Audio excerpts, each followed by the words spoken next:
જય જોહાર. હવે આજની આ સામાજિક જનસંપર્ક સભામાં ઘણી દૂર દૂરથી રાજસ્થાન, મધ્યપ્રદેશ, મહારાષ્ટ્ર, ગુજરાત, અંબાજીથી ઘણી મોટી સંખ્યામાં અહીંયા તમે વધાર્યા છો. તમારા બધાનો હું મારા પરિવાર વતી તમારા બધાનો આભાર માનું છું.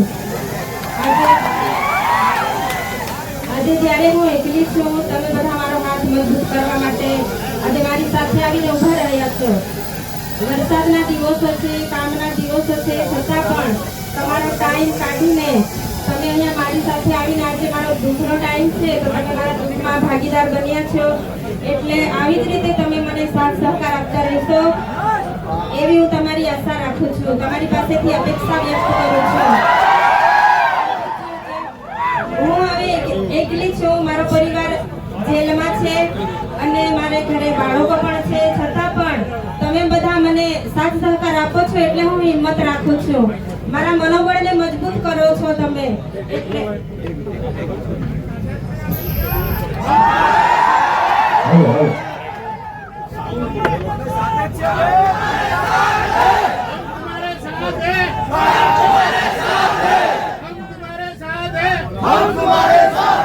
તમારો મને સાથ સહકાર આવી જ રીતે મળતો રહે એવી હું આશા વ્યક્ત કરું છું. અને બીજું, હવે જે 18 દિવસનું બાળક હતું, આપણે બધા જાણીએ છીએ 10 દિવસ જેલ ભોગવીને આવ્યું છે, પણ તમે બધા અહીંયા એકતા બતાવી અને હાલ જાણવા મળ્યું કે જામીન મળ્યા છે.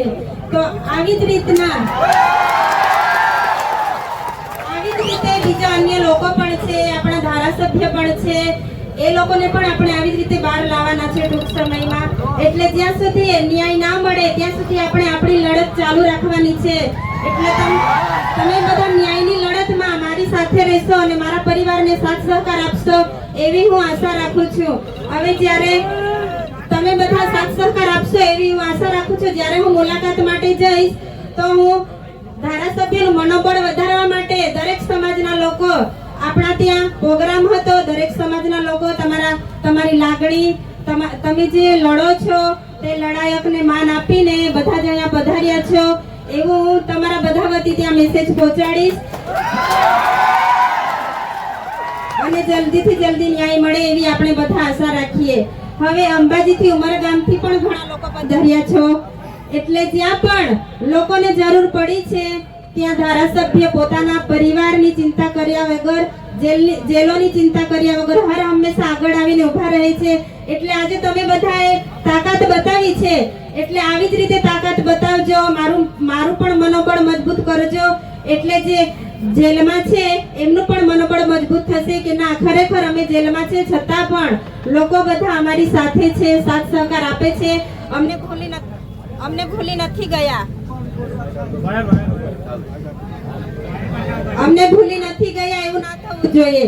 એટલે તમે બધા સાથે રહેજો, સાથ સહકાર આપજો એવી હું આશા વ્યક્ત કરું છું. હવે એક વાર નથી, બે વાર નથી, આપણી સાથે આ ત્રીજી વખત થાય છે.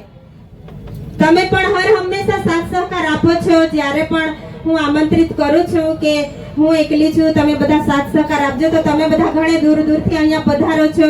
એટલે તમારો બધાનો હું આભાર વ્યક્ત કરું છું. અને દરેક સંગઠનના અગ્રણીઓ, વડીલો, ધારાસભ્યો અહીંયા જે પધાર્યા છો તમારો ટાઈમ કાઢીને, એટલે તમારો બધાનો હું ખૂબ ખૂબ આભાર માનું છું.